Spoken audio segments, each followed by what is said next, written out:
My name is Alex Piggott, and I don't represent anybody. But you mentioned the importance of institutions, and in the start, and in particular, I would say that in terms of the United Nations preamble to the Charter, it says that what the United Nations is supposed to do is to save succeeding generations from the scourge of war.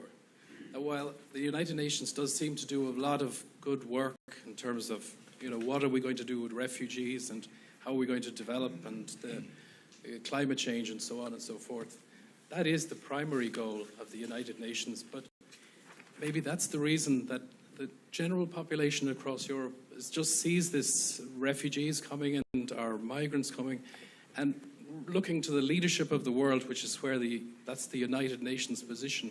That's what they're not doing the job that they were set up to do. It's what it appears. So, what do you think is the answer to that?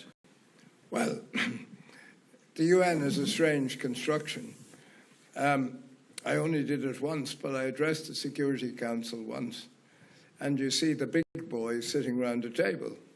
And at the end of the day, it's better probably to have them sitting around a table than to abolish the Security Council, because the effect of abolishing the Security Council would, I think, be the abolition of the UN as a viable organization.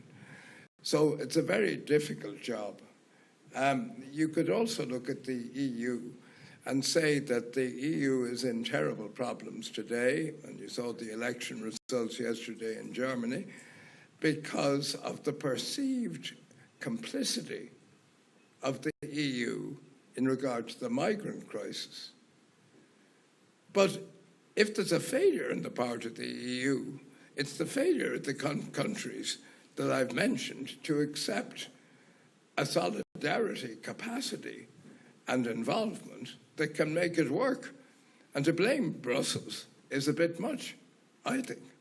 So I think we just have to struggle on with the institutions we have.